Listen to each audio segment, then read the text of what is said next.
Hey. Oh wait, we'll do it like Black Adam.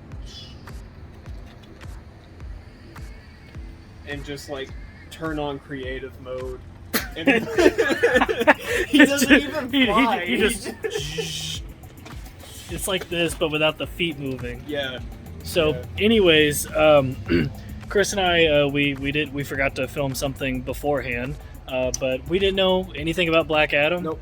I know a little bit about Dr. Fate from the Young Justice. I was very excited to see Dr. Fate, and I will say they did him justice. Society, Yes. not League. I like Although, what they did with Dr. Fate. post-credit scene, Man of Steel 2 is happening. All right. Hey, spoilers, but it's a spoiler review. It's a spoiler review. Anyways, let's get into it. Was Black Adam a good movie? No. No. Like, as far as superhero movies go, it was generic. Yeah. And the same. This is Thor 2. Yeah. This is the most Thor 2 movie I've seen, where it's like... But, I will say it's better than Thor 2. We could have a discussion about that. It's more enjoyable. Yes. It's... Okay, let's just get into why this is weird. One, I don't know any of these people, and the movie acts like we do. Yeah. And it takes a lot of that like for granted. Like I have to have read like 30 years of comic books to go see this movie starring Kevin Hart's friend, and I don't know why they chose to what's the word not introduce characters, not give us any excuse me, beyond the 10-minute exposition scene at the beginning. Yeah, so that was super disappointing because they just acted like these characters were like have been there. Oh yeah, I remember them from the other two. They briefly like gave a synopsis of the other heroes and like their basic origin and shit. Yeah, but that's it. We're out of the theater where the Whirlwind Girl like very quickly just explained her whole backstory. Oh really? And shoved it off. Yeah. In like 2 sentences. Oh. But it was also a very generic backstory. Mad scientist kidnapped me, studied on me, now I have powers. Yeah. And they were trying to do a weird romance with the 2 characters. I don't know. There were 2 heroes. There was a whirlwind guy, I don't remember her name.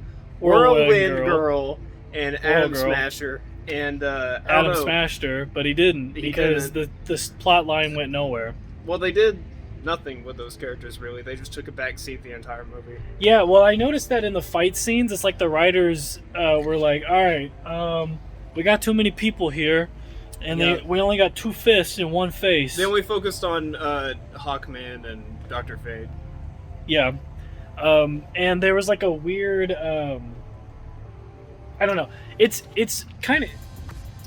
I'm sorry, is that Tessa Thomas who plays the character? It might be. George familiar. Yeah, I don't know if that's right, editor. Anyways, I don't know. I was bored. I will say though, funniest goddamn superhero movie ever. Funniest superhero movie. They should for the genre of this movie and every other superhero movie that DC or Marvel makes, they should make it a comedy because that's what they actually want to be. And goddamn it, they did it with this movie. I was just rolling in my seat the entire time. Yep. If you don't like superhero movies, but you like comedy, Dwayne "The Rock" Johnson, great comedian, totally showed it in this movie. Yeah. Go and watch it if you need a good laugh. Yeah, and let's just talk about the acting prowess of everybody in this movie. Ask any musician, it takes a lot to play 1 note on a piano, and it takes a lot to act 1 note throughout the entire movie. Yeah. But only The Rock, Dwayne fucking Johnson can play 1 note so good. Yeah, and you know what? He did do that. Yeah. We're adding a little word, the word good at the end, but anyways, he did do that. Let's talk about the editing. The editing went a little something like this.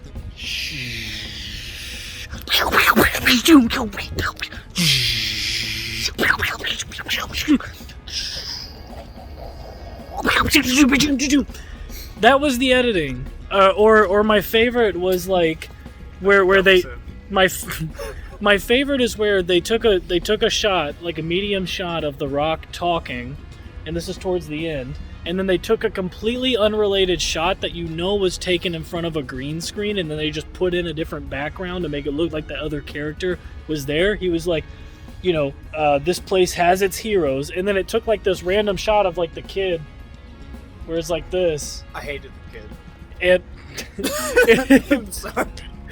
yeah, I didn't think he was that great either. Goddamn, like bless his Look heart. how small he is on the poster. Even the He's wearing marketing a team cape, doesn't though. like him. Yeah. It wasn't garbage, but I don't know, man. Okay, it had a lot of potential, and it didn't use any of it. this is my same problem with Moana, and maybe I just don't like The Rock. Wow, never which I usually do. He's funny in like actual he is. comedies.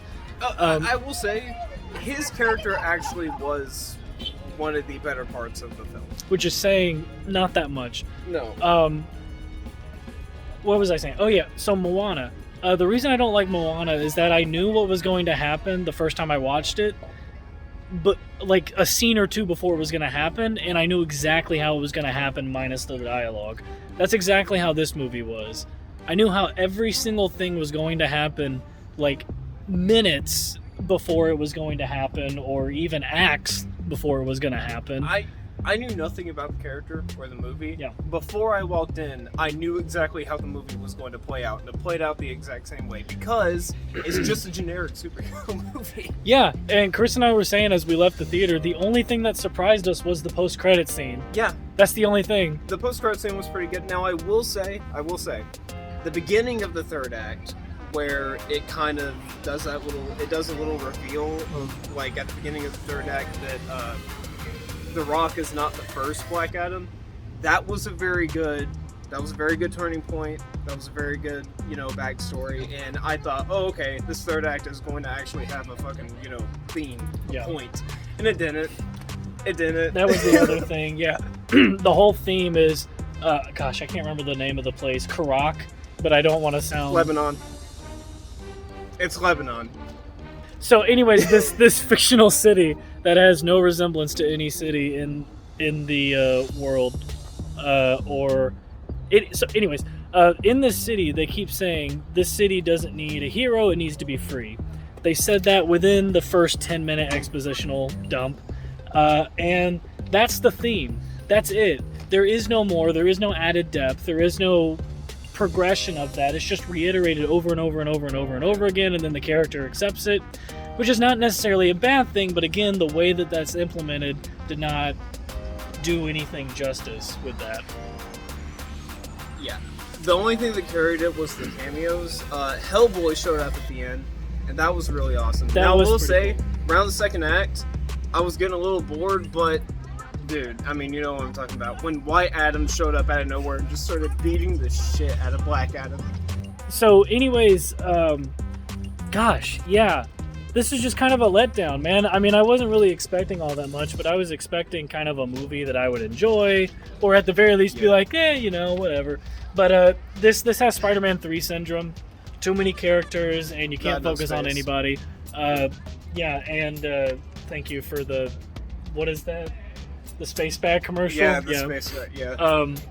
So anyways, yeah, I just... at least in Spider-Man 3, you knew the main character from the previous movies. You don't know anybody, they don't take the time to introduce anybody, so you're not invested in anybody's story, and everything goes exactly as you would think, and it's not surprising, it's not intriguing, or anything like that. It was very boring, and this is something that should have came out in like the mid-2010s to be relevant, unfortunately. I agree.